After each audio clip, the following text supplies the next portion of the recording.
guys. Luto na yung ating ulam, yung aking ulam. Sardinas na may gulay.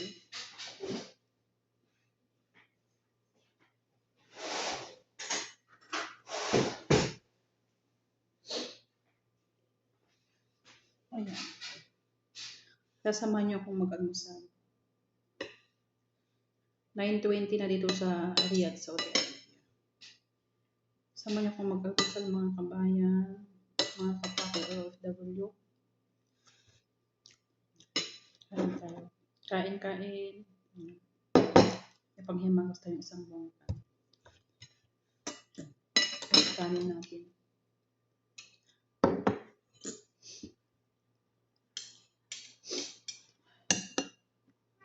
Kwentuhan habang kumakain.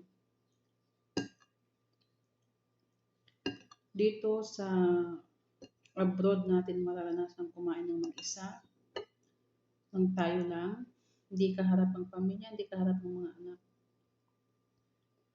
Kaya dito, palakasan ng loob, tiis, tiyaga.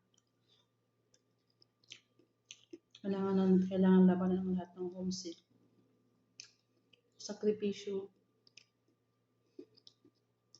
Bilang isang ina, sakripisyo tayo bilang na mag-OFW para sa ating mga anak.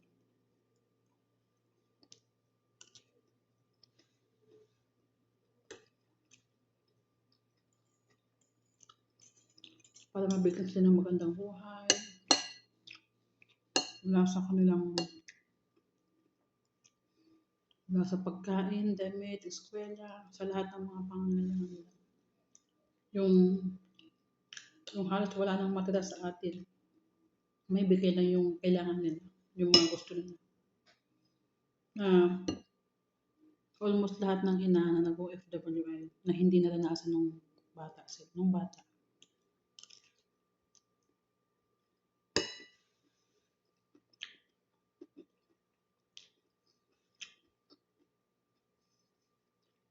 Yung iisip natin lahat ng kabutihan para sa ating mga anak. Naibigay yung kasiyahan na dapat ay maranasan nila. Kaya lang minsan, talaga natin maiwasan magkaroon ng problema. Problema sa mga bata, problema sa mga taong nakapaligid sa kanila. May mga bagay na hindi natin maiwasan at may mga bagay na pwede namang maiwasan kung hindi gugustuhin.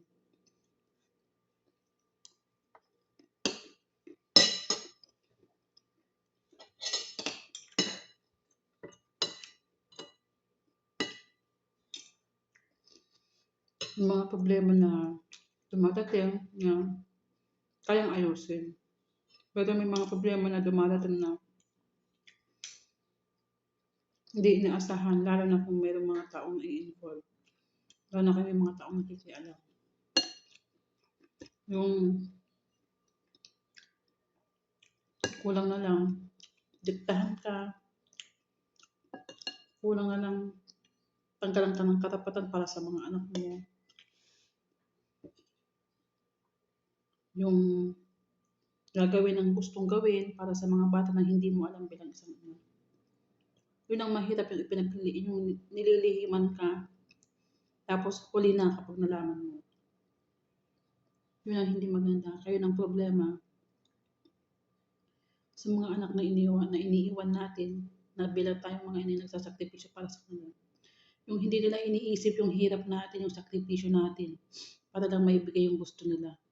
Pero sadya talagang may mga taong imbis na akala na nakakatulong sila, lalo sila nakakasira ng relasyon ng isang ina at ng anak.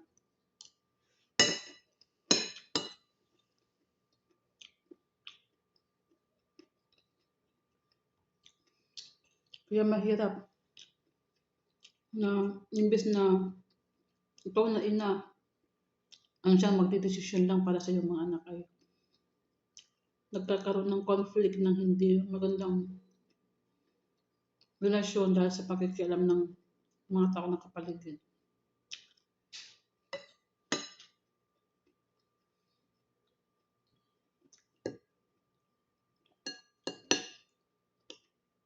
Nakakalungkot isipin. Sobrang nakakalungkot isipin yung mga ganung bagay.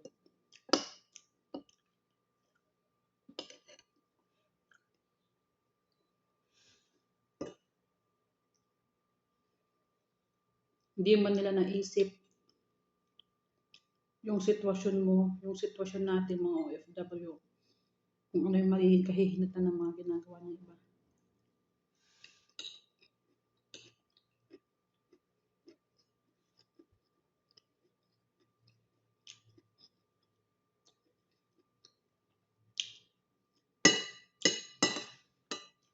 Yung ginagawa mo lahat ng pagtitiis, pagtitiyaga, sakripisyo dahil sa hirap ng buhay. Kaya pinili natin umalis ng bansa at magtrabaho sa ibang bansa. Pero may mga sadyang tao talaga na gumagawa ng kung anong gusto nilang gawin, na hindi nila iniisip kung masasaktan ka, hindi nila iniisip na nahihirapan ka din. Kaya ewan ko ba, may mga tao talaga makikitid ang utak.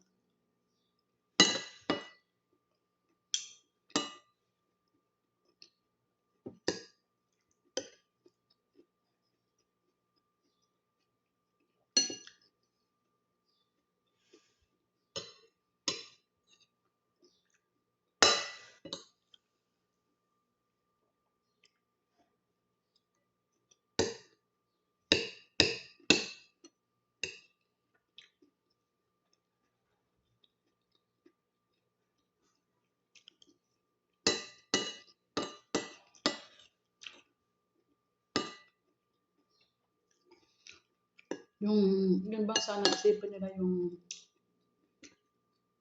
kung ano yung mararamdaman mo kapag may nangyaring hindi maganda, lalo na kung patungkol sa mga anak mo. Parang hindi nila iniisip yun.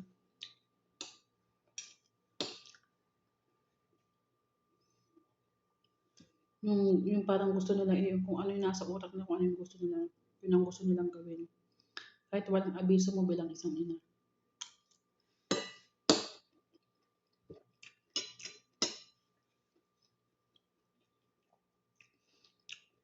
Sobrang hirap isipin na parang pakiramdam natin, ginagawa tayong tanga. Nung wala tayong kaalam-alam. Kumbaga parang ipaparamdam sa atin, ipapakita sa atin na wala tayong karapatan.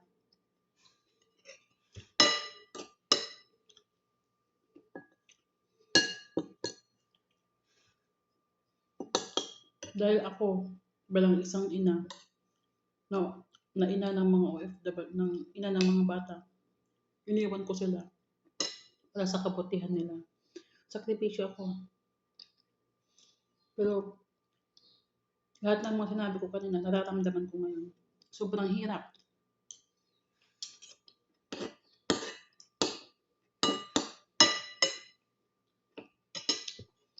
Alam mo yung kulang na lang, gusto mong umuwi, pero hindi mo magawa.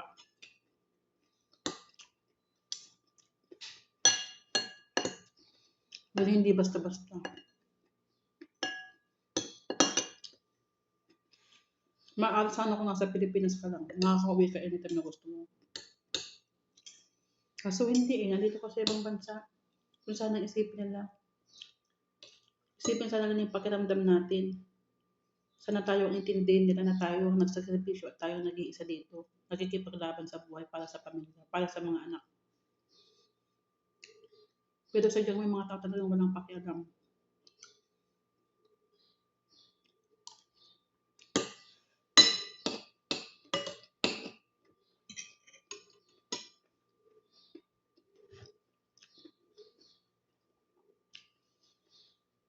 Bakit kaya may mga ganyang klaseng tao?